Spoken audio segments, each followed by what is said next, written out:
శ్రీ గురుభ్యో నమః. హరి ఓం. నమస్కారం అండి.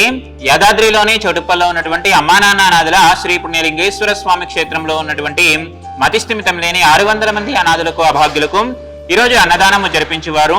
తేదీ స్వస్తిశ్రీ చాంద్రమానేన శ్రీ విశ్వావసునామ సంవత్సరము తేదీ 27/8/2025 వినాయక చవితి పర్వదినం సందర్భంగా చండీశ్వర గోత్రోద్భవిలు గట్కేశ్వర వాస్తవ్యులు జోగు వెంకట సత్యనారాయణ గారు, పద్మావతి గారు, జోగు శివరాం గారు, కళ్యాణి గారు, శ్రేయసన్ గారు, ఇందిరా గారు కుటుంబ సభ్యులందరూ కూడా ఇక్కడ ఉన్నటువంటి అనాథులకు అభాగ్యులకు వినాయక చవితి పర్వదినం సందర్భంగా అన్నదానం జరిపించుచున్నారు. కావున వారికి వారి యొక్క కుటుంబ సభ్యులందరికీ ఆయుర ఆరోగ్యములతో పాటు పుణ్యలింగేశ్వర స్వామి వారి వినాయకుని ఆశీస్సులు వారికి ఎల్లవేళలా వెన్నంటి ఉండాలని కోరుకుంటూ ప్రత్యేక ధన్యవాదములు తెలియజేస్తూ వినాయక చవితి పర్వదిన శుభాకాంక్షలు తెలియజేస్తూ వారి యొక్క కుటుంబ సభ్యుల చేతుల మీదుగా అన్నదాన కార్యక్రమాన్ని అంగరంగ వైభవపేతంగా నిర్వహించడం జరుగుతున్నది.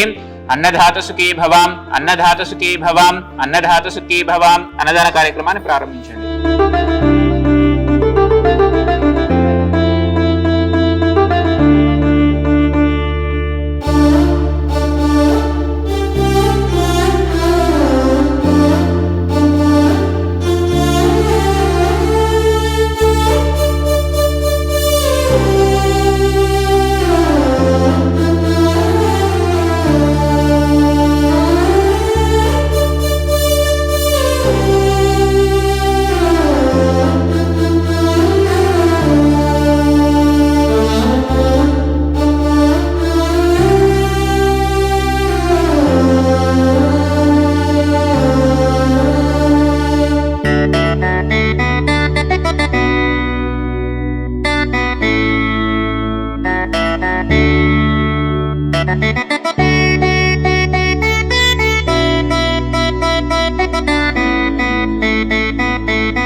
అమ్మా నాన్న అనాథాశ్రమంలోని అభాగ్యుల ఆకలి తీర్చేందుకు మానవతామూర్తుల అన్నదాతల సహాయాన్ని కోరుతున్నాము.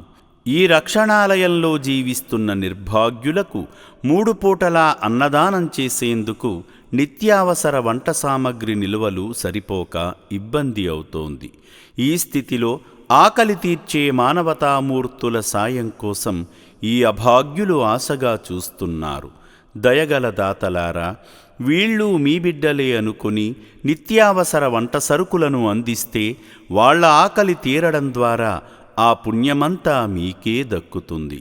సేవాభావంతో మీరిచ్చే కేజీ బియ్యంతో 4 అభాగ్యులు కడుపు నిండా తింటారు. 3 పూటల 1800 మంది ఆకలి తీర్చాలంటే ఎంత కష్టమో ఒక్కసారి ఆలోచించండి. దయచేసి బియ్యము, పప్పు, నూనె, కూరగాయలు ఇలా ఏదైనా సాయమందించి శ్రీ పుణ్యలింగేశ్వరుని అనుగ్రహానికి పాత్రులు కండి.